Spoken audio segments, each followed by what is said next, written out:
खबरें हैं ये? JUIF से राब्ता किया है, नहीं किया है?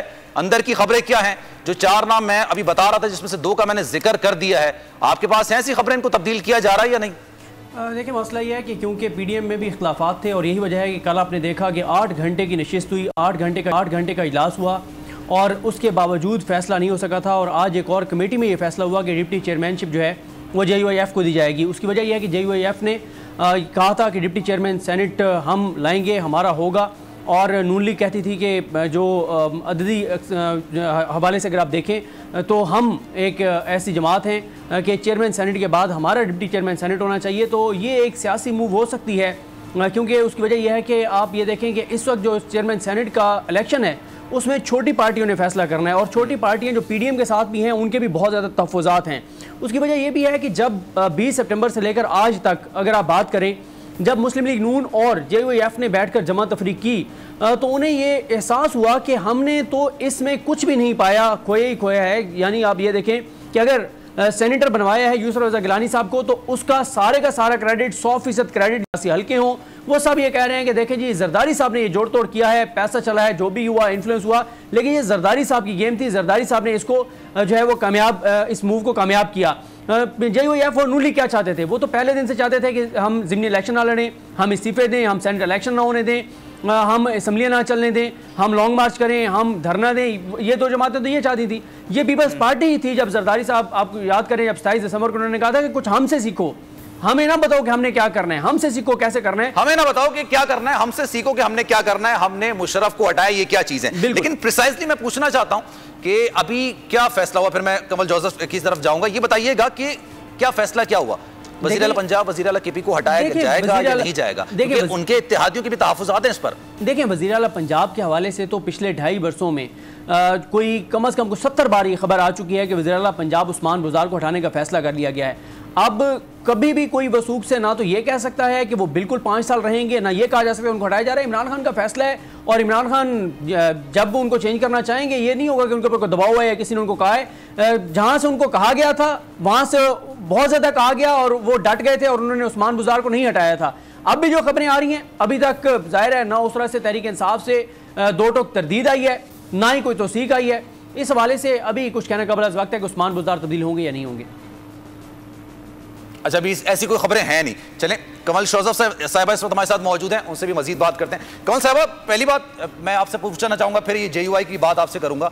ये फैसला हुआ है अभी जो मीटिंग हुई है कि वज़ीर आला KP और वज़ीर आला पंजाब को तब्दील किया जाएगा, या ये सिर्फ क्यास आराइयां हैं?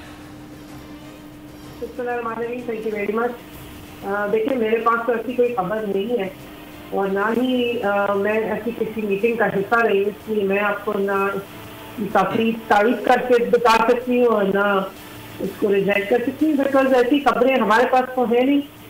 मैं पार्टी की तर्जुमान भी हूँ, वज़ीर आज़म की तर्जुमान भी हूँ, लेकिन हमारे पास ऐसी कोई खबर नहीं है कि इस तरह का कोई वज़ीर आला को हटाया जा रहा है या किसी और को लाया जा रहा है। और जिस तरह इन्होंने आपसे मेरे से पहले जो बात कर रहे थे सदीक जान साहब ने बिल्कुल ठीक कहा कि वज़ीर आज़म का उनको जब भी लगा कि किसी को हटा के किसी और को लेकर आना है और आइन उनको इस चीज़ की इजाज़त देता है तो वो ज़रूर अपनी पावर को एक्सरसाइज करेंगे, लेकिन इसके लिए उनको लगना ज़रूरी है। मेरे और आपके तबसरे की उसमें गुंजाइश भी बनती है। लेकिन talking about prime minister Imran Khan साहब ये कहा करते थे, वो ये कहते थे कि मैं जाऊंगा तभी वज़ीर आला पंजाब जाएंगे, वरना नहीं जाएंगे वो। देखिए जी, जो वो कहते हैं वो अपने कहे से कुछ स्टैंड कर रहे हैं और अभी तक तो वज़ीर आज़म ने उस्मान बुज़दार साहब को फुल सपोर्ट की है, फुल बैक किया है, उनको बड़ी जिस तरह कहते हैं कि एक पावर उनके पीछे एक स्टैंड करते हैं और उनको पूरा मौका दिया है कि वो अपना काम करें और वो बहुत अच्छा काम कर रही है। हम मेरा इलाका साउथ पंजाब है, सदीक जान साहब का डिस्ट्रिक्ट और मेरा डिस्ट्रिक्ट भी एक ही है और मुझे पता है कि मेरे इलाके में किस किस्म की महरूमियाँ रही हैं और किस तरह बजट जो है वो लाहौर में डाला गया, लेकिन अनफॉर्चुनेटली मैं कल लाहौर में थी तो मुझे अफसोस हो रहा था कि 55% बजट लाहौर को खिला के भी लाहौर भी ना डेवलप कर सके, तो उस बात का क्या फायदा। तो उस्मान बुज़दार साहब हमारे महरूम इलाकों में कम अज कम बहुत बेहतर तरीके से वहाँ पर फोकस कर रहे हैं और वहाँ पर जो बजट हमें चाहिए या लोकेशन होनी चाहिए जो महरूमियाँ है साउथ पंजाब की उसको एड्रेस कर रहे हैं। तो काम तो वो बहुत अच्छा करे, बहुत सारे आज तक देखने कोशिशों के बावजूद भी आज तक भी उन पे कोई काम अगर अच्छा करे तो फिर तहफुजात क्यों है इत्तेहादियों को, काफ लीग को तहफुजात क्यों है वज़ीर आला पंजाब से? देखिए जी, जब भी कोई नया फिनोमेना आता है और सब कॉन्टिनेंट की, क्योंकि मैं हिस्ट्री की स्टूडेंट हूँ, एक सोशल साइंटिस्ट हूँ, रिसर्चर हूँ, तो मैं बता सकती हूँ कि यहाँ पर लोग जो है वो जरा डंडे वाले लोगों को, कोई बहुत तगड़े हो जो लोगों पे आके अपना पावर एक्सरसाइज करें, उनको बड़ा पसंद करते रहे हैं। ये हमारी हिस्ट्री कहती है, इसलिए बाहर के लोगों ने यहाँ पे आके बड़े अच्छा रूल भी किए हैं। जो बेचारा आपके अंदर से आया हो और डेमोक्रेटिक हो, या उसने उस तरीके से अपनी पावर एक्सरसाइज ना की हो, लोगों 10 गाड़ियाँ वो क्या कहते हैं कैंप ऑफिसर्स ना रखे हो, 500-600 बंदे ना मरवाए हो, तो लोग जरा उसको बेचारे को शायद अंडर एस्टिमेट करते हैं। लेकिन एक 28-15 इंसान है और आज तक उन पर कोई करप्शन का स्कैंडल नहीं आया है। 67% है पंजाब। आप खुद देख लें कि इतना बड़ा बजट होता है, आपने अगर कोई ऐसी बात होती, किस तरह से 70 दफा उन्होंने कहा है कि कम से कम उनके पीछे सारे हाथ धो के पड़े, लेकिन कुछ ला नहीं ना सके। तो किसी बुनियाद पर ही अगर उनको रिमूव करेंगे प्राइम मिनिस्टर साहब तो करेंगे, अदरवाइज तो उनका इस्तेकाफ है। लेकिन आज तक कोई फाइनेंशियल स्कैंडल, कोई ऐसी चीज, कोई ये बात भी तो है ना कमल साहिबा कि साल में कम से कम 2 से 3 दफा या 4 दफा ये वज़ीर आज़म को कहना पड़ता है कि मैं उस्मान बुज़दार के पीछे खड़ा हूँ, ये कारकर्दगी दिखाएंगे, सीख रहे हैं, तो इसका मतलब है कुछ ना कुछ तो है। लेकिन खैर मैं इसकी तरफ वापस आऊंगा। डिप्टी चेयरमैन सेनेट के लिए नाम फाइनल हो गया? कोई नाम सामने आ रहा है? नहीं, एक मिनट ठहरिए, एक सेकंड दीजिएगा। नहीं, वो शुरू में जरूर कहते थे कि परफॉर्मेंस दिखाएंगे, लेकिन अभी आपको याद होगा वोट ऑफ कॉन्फिडेंस जिस दिन हुआ, मैं प्राइम मिनिस्टर से फॉर्म में बैठी हुई थी और उन्होंने बरमला वहाँ पे उस्मान बुज़दार साहब की तारीफ की। और अभी भी जो रावी प्रोजेक्ट स्टार्ट हो रहा है और बहुत सारी चीज़ें जिस पे वो प्राइम मिनिस्टर साहब उनकी तारीफ करते हैं कि वो काम कर रहे हैं और बड़े अच्छे तरीके करें। हाँ, एक चीज़ की मैं एडमिशन करूँगी कि हम शायद अपने वज़ीर आज़म और अपने वज़राए आला के जो अच्छे काम है, अपनी हुकूमत के अच्छे काम है, उनको उस तरीके से प्रेजेंट नहीं कर पाते, क्योंकि हम हर वक्त सिर्फ फायर फाइटिंग मोड पे होते हैं। हमसे आप सवाल पूछ रहे होते हैं, हम जवाब दे रहे होते हैं, अपनी बताने की तो हमें टाइम ही नहीं मिलता है। तो इसी के लिए फिरदौस आशिक अवान को तो लगाया था, क्योंकि वो जो काम अच्छे कर रहे हैं उनको वो सही से बताया नहीं जा रहा आवाम को, इसीलिए फिरदौस आशिक अवान को लगाया था। तो अभी भी नहीं हो रहा वो काम।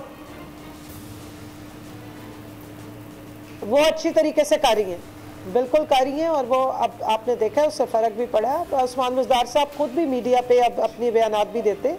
हर बंदे की कोई प्लस होते हैं, कुछ माइनसेस होते हैं। अगर मैं टॉक शोज में या मैं चैनल्स पे आके या मीडिया पे बैठ के बात कर सकती हूँ, तो मेरे साथ ऐवान में 342 लोगों में से बहुत कम लोग हैं जो ये काम करते हैं। बाकियों के तो आपको शायद नाम भी नहीं पता होंगे, लेकिन काम तो वो भी बहुत अच्छे कर रहे हैं, लेजिस्लेशन भी हो रही होती है। सो इसलिए हर बंदे को एक ही तराजू में हम तो नहीं सकते, उनकी अपनी स्ट्रेंथ्स हैं और वो बड़े अच्छे तरीके से उनको परफॉर्म करें और हमें उनको सपोर्ट करनी चाहिए। मैं तो कम से कम उन्हें फुल सपोर्ट करती हूँ। अच्छा, मुझे कामरान मुर्तज़ा साहब की तरफ जाना है, लेकिन मैं उससे पहले आपसे पूछना चाहूंगा, डिप्टी चेयरमैन सेनेट के लिए नाम फाइनल हो गया?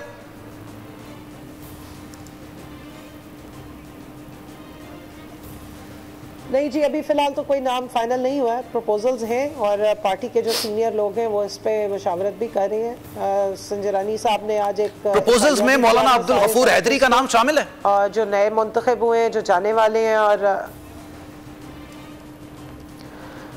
मैंने मीडिया में सुना है कि उनको कैनवस के लिए, जाहिर है वो हमारे ओपोनेंट्स भी हैं, पीडीएम वाले हमारे लोगों को कांटेक्ट कर करके वोट मांग रहे हैं, तो हमारे लोगों ने भी उनको वोट मांगने के लिए ज़रूर कांटेक्ट किया होगा। लेकिन मैंने मीडिया पे ये नाम सुना है, ब्रेक हुआ पार्टी से किसी से नहीं सुना। नहीं, वोट मांगना इज समथिंग एल्स कमल साहबा, लेकिन हमारा उम्मीदवार नामजद कर देना डिप्टी चेयरमैनशिप के लिए, this is something very different. मौलाना अब्दुल गफूर हैदरी से वोट मांगने के लिए नहीं, उनको डिप्टी चेयरमैनशिप देने का के लिए राब्ता हुआ है। आप इसकी तस्दीक करेंगी, तरदीद करेंगी?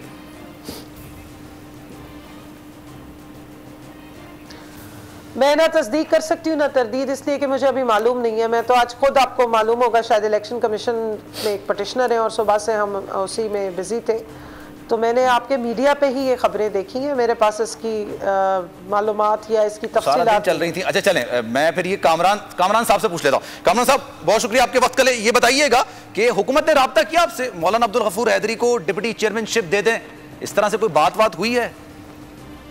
जी, इनके पास नहीं था, इनको कोई डिप्टी चेयरमैन नहीं मिल रहा, तो इन्होंने फिर आके कहा कि जी आप डिप्टी चेयरमैनशिप ले लीजिए। तो जाहिर है हम पीडीएम के साथ हैं, अब पीडीएम किसने ऑफर किया? जी आए थे, संजरानी साहब आए थे, तशरीफ लाए थे। वो उसमें उन्होंने कहा कि जी नहीं है उनके पास कोई नहीं है, कैंडिडेट के लिए भी बंदा नहीं है। तो फिर जब मजबूरी थी उनकी तो वो फिर आके मिनटें कर रहे हैं इधर उधर। अच्छा, तो फिर आपने कबूल क्यों नहीं किया? आप कबूल कर लेते, अच्छा एक मौका था, आप कबूल कर लेते। आपने क्या उज़र पेश करके इसको मुस्तरद किया? नहीं, हम एक साइड पे खड़े हैं। हम तो ये नहीं है ना कि कल जो है ना वो जो चोर डाकू हो उनको फिर जब लाइन क्रॉस करके दूसरी तरफ आ जाएं तो फिर उनको गले लगा लें। हम तो इनके बकौल चोर डाकू हैं, बुरे हैं, आज पे फंसे हुए हैं ना। तो फंसे हुए हैं तो हमारे पास आए थे कि जी हमारे पास डिप्टी चेयरमैन के लिए कोई कैंडिडेट नहीं है, आप आ जाइए। तो हम तो भाई वो दूसरी तरफ है, लाइन के उसी तरफ रहेंगे हम तो। ये आप कल भी हमें जो नाम पे इल्ज़ाम लगाया करते थे कि हम बुरे लोग हैं, भाई ठीक है आपकी नज़र में हम बुरे लोग होंगे, मगर हम अब अच्छे बनने के लिए आपके साथ आके जो ना शेख रशीद साहब जो कल आपके चपरासी होते थे, मैं वो बनने के लिए तैयार नहीं हूँ। कल जो कातिल लीक थी वो आपकी बनने के लिए। गफूर हैदरी साहब लेकिन इस बात की तरदीद कर रहे हैं कि ऐसी कोई बात हुई नहीं है, मुझे कोई ओहदे की पेशकश की नहीं गई है। आप ये कह रहे हैं कि नहीं पेशकश की गई है। मीडिया पे सुन रहे हैं ना, तो मीडिया वाले बता रहे हैं कि जी इस तरह से कहा गया और ये तो बड़ी लाउडली ये बात हुई है। बाद में गफूर हैदरी साहब मीडिया को भी खबरें आप लोग ही देते हैं, हम लोग वहाँ पे मौजूद थोड़ी होते हैं। आप लोग अंदर कमरे में तो आप लोग ही मौजूद होते हैं, हम लोग थोड़ी होते हैं। आप जरा देख लीजिए ना, गफूर हैदरी साहब का अगर कोई क्लिप है तो चला दीजिए कि गफूर हैदरी साहब ये कह रहे हैं और आप वो कि आप ये कह रहे हैं, ठीक है ना। इसमें तो आपके पास क्या खबर है? ऐसी कोई बात हुई नहीं है या बात नहीं हुई है? अच्छा, अगर कोई चीज ऑफर की जाती है तो साथ में कुछ मांगा भी जाता है। देखिए एक मिनट मेरी बात सुनिए। ऐसा है ना कि अब जैसे फर्ज करिए आज सादिक साहब का खाना है, सादिक साहब कैंडिडेट है, मैंने उनको वोट नहीं देना, मैं उनके खाने में नहीं जा रहा, ना कि मेरे इलाके के मेरे बलूचिस्तान से ताल्लुक़ रखते हैं हम दोनों, तो मैं नहीं जा रहा। अदरवाइज ये सूरत हाल ना होती, ये मामला ना होता तो शायद मैं उनके खाने पे चला भी जाता अगर वो बुलवाते तो। अदरवाइज तो वो नहीं बुलवाते, मगर अगर वो बुलवा लेते तो मैं चला भी जाता।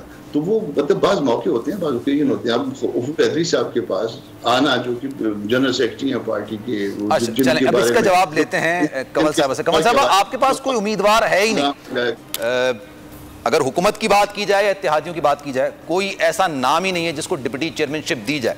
ये कामरान साहब कह रहे हैं, जिसकी वजह से आज ऑफर की गई मौलाना अब्दुल गफूर हैदरी को। आपके पास ऐसी इतलात नहीं है, लेकिन ऐसी इतलात सर्कुलेट कर रही हैं, क्या कहेंगी आप?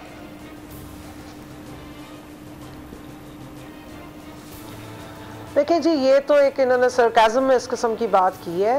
ये आज से 10 साल पहले ऐसी बातें करते तो मैं बड़ी खुशी खुशी कहती कि हाँ जी इंशाल्लाह हमारा फ्यूचर बड़ा ब्राइट है, हम भी आएंगे सेनेट में, हमारी भी कभी अक्सरियत होगी तो ज़रूर। फिर उससे पहले हमें शायद लोगों को इस तरह जाके ऑफ़र करनी पड़ी होती, लेकिन अब मामलात फ़र्क है।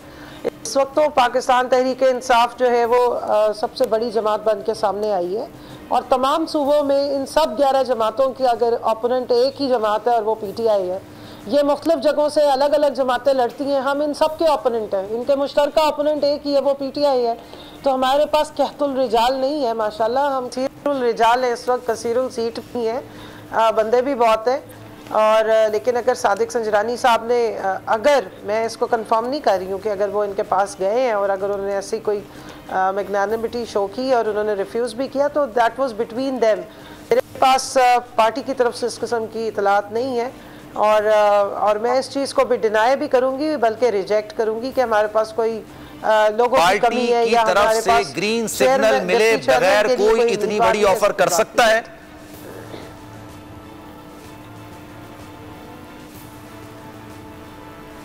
देखिए मैंने तो आपको कहा है कि मेरे पास इतला नहीं है, इसलिए कि आपके प्रोग्राम के लिए मुझे स्पेशली आना पड़ा है 2 मीटिंग्स छोड़ के। मैं सुबह से अपना काम कर रही थी, हमारा इलेक्शन कमीशन का एक टास्क है जो हमने सुबह पटिशन जो अमेंड करनी है, तो मैं ना मीडिया इस वक्त देख सक रही थी, मैं किसी और मीटिंग को छोड़ के आपके प्रोग्राम के लिए आके बैठी, इसलिए मुझे इसकी इन्फॉर्मेशन नहीं है। जब मुझे ये इन्फॉर्मेशन मिल जाएगी, मैं अभी कोशिश करती हूँ कि मुझे मिल जाए, नहीं तो आप शहबाज गिल साहब को ले लें, अभी वो आपको कंफर्म कर देंगे कि क्या इसका स्टेटस है। मेरे पास इसका स्टेटस नहीं है और मैं कोई गलत बात यहाँ बैठ के करना नहीं चाह रही जो कोर्ट हो जाएगी जी कमल शौजत। मैं एक ब्रेक के बाद आपसे ये भी पूछूंगा। सब्सक्राइब करें और बेल दबाएं ताकि कोई खबर रह न जाए।